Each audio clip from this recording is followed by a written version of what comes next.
Breaking news చూస్తున్నాం. Vijayawada Bhavanipuram బాధితులనైతే YS Jaganmohan Reddy కలిశారు. ఇక బాధితులు ఆయనకి వారి బాధనైతే చెప్పుకున్నారు. అన్యాయంగా ఇల్లు కూల్చేశారు అంటూ కూడా ప్రభుత్వంపై ఆగ్రహం వ్యక్తం చేశారు వైఎస్ జగన్మోహన్ రెడ్డి. 2.17 ఎకరాల భూమిని కాజేసేందుకు ప్రభుత్వం కుట్ర చేస్తుంది అని ఆయన తీవ్రంగా విమర్శించారు. ఇక దీన్ని అన్యాక్రాంతం చేసేందుకే ప్రయత్నాలు జరుగుతున్నాయి అంటూ కూడా ఆయన తీవ్ర ఆగ్రహం వ్యక్తం చేశారు. భవానీపురం జోజీనగర్ ఇళ్ల కోల్పోయిన బాధిత కుటుంబాలను వైసీపీ అధినేత మాజీ ముఖ్యమంత్రి వైఎస్ జగన్మోహన్ రెడ్డి పరామర్శించారు. బాధిత కుటుంబాలకు ఆయన అండగా ఉంటాను అని హామీ ఇచ్చారు. అయితే బాధితులు కూడా తమకు జరిగిన అన్యాయాన్ని వివరించడంతో పాటు కూల్చివేతలకు సంబంధించిన ఫోటోలను కూడా చూపించారు. 25 ఏళ్లుగా ఇక్కడే ఉంటున్నాం, మావన్నీ కూడా పట్టా భూమిలే అని, అన్ని అనుమతులు ఉన్నాయి అని, వాటర్ కరెంటు బిల్లులు కూడా కడుతూ వస్తున్నాము అని చెప్పారు. మా ఇళ్లను అన్యాయంగా కూల్చేశారు అంటూ వారందరూ వాపోయారు. మమ్మల్ని రోడ్డున పడేశారు అని జగన్ వద్ద బాధితులు ఆవేదన వ్యక్తం చేశారు. ఆ సమయంలో ఇల్లు కోల్పోయిన బాధితులతో అధైర్యపడవద్దు అని, అండగా ఉంటాము అని, అన్ని విధాల అవసరమైన సాయం అందిస్తాము అని ఆయన భరోసా ఇచ్చారు.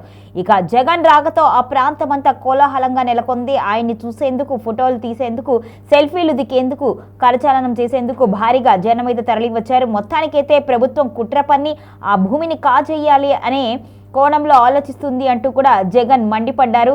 42 ఇళ్లు కూల్చేశారు అధికారులు. తమ ఇళ్లను కోల్పోయి రోడ్డు మీద పడ్డ బాధితులు ప్రభుత్వం పెద్దలను కలిసి ప్రయోజనం లేకుండా పోయింది అని అన్నారు. దీంతో వైఎస్ జగన్ కలిసి తమకు జరిగిన అన్యాయాన్ని ఆయన దృష్టికి తీసుకువెళ్ళినట్లుగా బాధితులు వెల్లడించారు. ఇక బాధితులను అధైర్యపడవద్దు అని, అండగా ఉంటాను అని, అవసరమైన న్యాయం సహాయం అందిస్తాను అంటూ కూడా వాళ్ళకి మాటిచ్చారు వైఎస్ జగన్మోహన్ రెడ్డి. ఇక స్థానిక ఎంపీ ఎమ్మెల్యేల ప్రోద్బలంతోనే కూల్చివేతలు జరిగాయి అని స్థానికులు ఆరోపిస్తున్నారు. కూల్చివేతల సమయంలో అడ్డుకునే ప్రయత్నం చేయగా కోర్టు ఆదేశాలు ఉన్నాయని చెబుతున్నా కూడా బలవంతంగా వాళ్లను పక్కకు లాగేసి కూల్చివేతలు జరిపారు. పక్కా రిజిస్ట్రేషన్ డాక్యుమెంట్లలో ఉన్నా కూడా అవేమీ పట్టించుకోకుండా అధికార దుర్వినియోగం చేశారు అంటూ కూడా బాధితులు తీవ్ర ఆవేదన వ్యక్తం చేశారు. ఓవైపేమో సుప్రీంకోర్టుకు సంబంధించి డిసెంబర్ 31వ తారీఖు వరకు ఈ 42 కుటుంబాలకు సుప్రీంకోర్టు ఊరటనిచ్చింది. డిసెంబర్ 31వ తారీఖు వరకు సుప్రీంకోర్టు ఊరట పొందిన ఈ కేసులో ఈ 42 కుటుంబాలు ఓవైపున సుప్రీంకోర్టులో కేసు పెండింగ్ ఉండగానే 31వ తారీఖు వరకు ఊరట ఉండగానే ఇక్కడ పోలీసులను అడ్డు పెట్టుకొని ఏకంగా 200 పై మంది పోలీసులు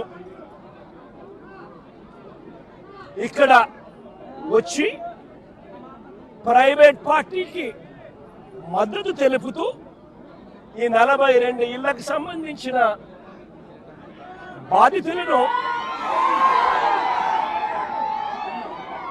నిర్దాక్షిణ్యంగా వాళ్ళ ఇంట్లో ఉండగానే వాళ్ళ ఇళ్ళన్నీ కూడా పగలగొట్టడం జరిగింది. వీళ్ళందరినీ రోడ్డును పడేయడం జరిగింది. నేను అడుగుతా ఉన్నాను, ప్రభుత్వ పెద్దల ప్రమేయంతోనే,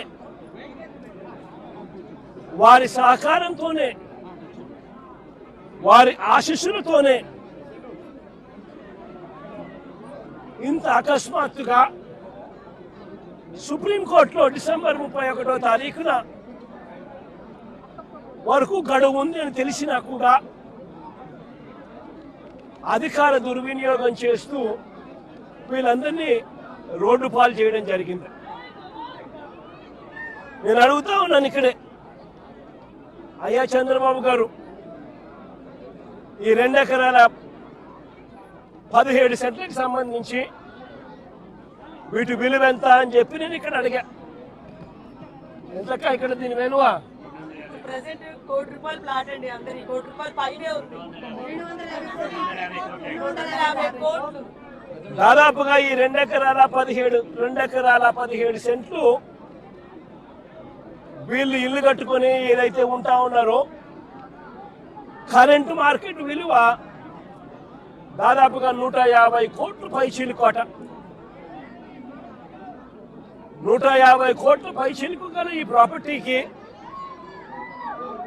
ప్రైవేట్ వ్యక్తులు, సొసైటీ పెట్టడం జరిగింది. తప్పుడు డాక్యుమెంట్లతో 2016లో